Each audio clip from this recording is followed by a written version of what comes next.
आपल्यासोबत भाजपचे आमदार संजय केनेकर आहेत. सर, सकाळी संजय शिरसाट जे पालकमंत्री आहेत त्यांची प्रेस झाली आणि तुम्ही फुलंब्रीचा त्यांचा नगराध्यक्षाचा उमेदवार फोडला. शहरामध्ये शिल्पा वाडकर आहेत, जे माजी नगरसेवक आहेत शिंदे गटाच्या, त्यांना फोडलं. त्यांचं म्हणणं असं की पैशाच्या जीवावर काही जणांना मस्ती आली पण असे प्रकार घडत आहेत. खरं तर या स्थानिक पातळीवरच्या घटना आहे आणि त्यामुळे त्याला इतकं काही मोठं स्वरूप द्यायची गरज नाही आहे. कोणाला घरातून जाऊन आणलेलं नाही आहे किंवा कोणाला निमंत्रणही दिलं नाही की आमच्यात या म्हणून. परंतु कुठे कुठे अशी स्थिती लक्षात येते की काही चांगली लोक जर महायुती हा एक परिवार आहे, या परिवारातून जर बाहेर जात असतील तर आपल्या विरोधातकडे जात असतील आणि ते विरोधात जाऊन जर तिकडे पक्ष घेत असेल तर ती मंडळी गेली नाही पाहिजे. म्हणून हे काही ते युतीतल्या असल्यामुळे परिवारातच आहे. आम्ही हा एक परिवार आहे महायुती, आणि महायुती परिवार असल्यामुळे युतीतल्या युतीत महायुतीमध्ये परिवारामध्ये हे आले असतील कोणी तर त्यांना बाहेर काँग्रेसकडे उद्धव ठाकरे गटाकडे ती जाऊन मंडळी आपली गेली नाही पाहिजे.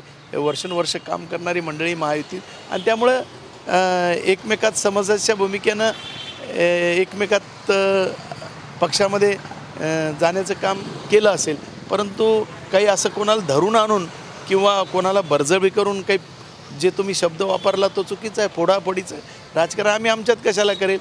फक्त एवढंच आहे, बाहेर विरोधकाच्या हाती काही चांगला माणूस कोणी लागून महायुतीच्या विरोधात जाऊ नये ही भूमिका असते. दुसरा असं एक अलिखित नियम आहे महायुतीचा की शिवसेना, राष्ट्रवादी काँग्रेस आणि भाजपा यांचा माणूस कोणीकडे घ्यायचा नाही. आणि जर असं होतं असेल तर मला याबाबतची तक्रार उपमुख्यमंत्री एकनाथ शिंदेकडे यांच्याकडे करावी लागेल असं शिरसाट म्हणाले. नाही, माझ्या मते ही काही तक्रार करण्याजोगी बाब नाही आहे. परंतु निश्चितपणे जर कोणी काँग्रेसकडे जात असेल महायुतीला सोडून तर निश्चितपणे आमची इच्छा आहे की त्यांनी महायुतीच्या परिवारामध्येच राहिलं पाहिजे, आणि म्हणून त्यांना समजवण्याचं काम आम्ही करतो. आमच्यात राहा बाबा, नाही तुमचं जमत तर. जिथं कोणाचं जमत नाही नेत्यांबरोबर कार्यकर्त्याचं तिथं आम्ही समजूत घालण्याचा प्रयत्न करतो. आणखीन काय. असंही म्हणालेत की वर्चस्व सिद्ध करायला आम्ही पाऊले उचलले तर वाईट होईल, आणि ते नंतर वाईट वाटून घेऊ नका. संयम पाळला आहे मात्र जास्त काळ टिकणार नाही. नाही, पालकमंत्री संजय शिरसाटचा आमचा फार चांगला समन्वय आहे, आणि त्यामुळं खालच्या कार्यकर्त्यांच्या मुळे आमच्यात काही वैमनस्य निर्माण होईल असं मला वाटत नाही. निश्चितपणे ह्या गोष्टी बाब आहे की जे ते समजू नाही शकले ते आम्ही समजून सांगण्याचा प्रयत्न कार्यकर्त्यांना करत असतो. निश्चितपणे याच्यातून महायुतीला काही डॅमेज होईल अशी भावना कोणत्याही महायुतीच्या आमच्या नेत्यात नाही आहे.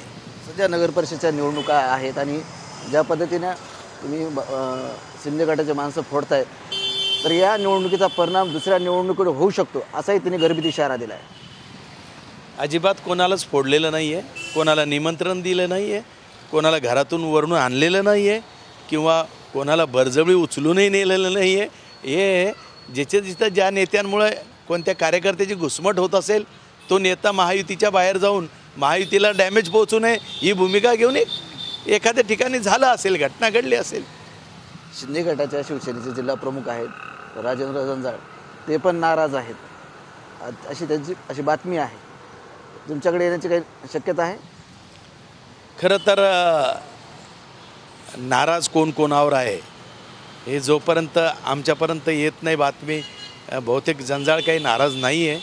त्यांचं खूप चांगलं चालू आहे शिरसाटांबरोबर. आत्तापर्यंत त्यांचे किती एकोपा होता की एका नाण्याचे दोन बाजू असं समजल्या जायचे शिरसाट आणि जंजाळ. त्यामुळे मला निश्चित वाटतं तुम्हाला चुकीची माहिती मिळाली. फिसकटलं आहे त्यांचं काहीतरी. नाही, मला तर वाटत नाही, कारण एक नाण्याच्या दोन बाजू आहे. सगळ्या गोष्टी त्यांनी बरोबर केल्या संघटनेच्या. परंतु ज्या पद्धतीनं राजेंद्र जंजाळ आहेत, शिवसेना शिंदे गटात जिल्हा प्रमुख आहेत, आजकाल ते पालकमंत्र्यांसोबत दिसत नाहीत, त्या अर्थाने ते नाराज आहेत. नाही, पालकमंत्र्यांनी त्यांना काही दुसरी भूमिका दिली असेल शिंदे गटामध्ये, कारण आता फार काम सेनेचंही या संभाजीनगरमध्ये छोटं काम नाही आहे आणि त्यामुळे एखादी दुसरी जबाबदारी त्यांना दिलेली असेल आणि त्यामुळे ते तिकडं काम करत असतील. नक्कीच हे होते भाजपचे आमदार संजय केनेकर. कॅमेरामॅन हर्षल निकमसह संजय सरोदे, TV9 मराठी, छत्रपती संभाजीनगर.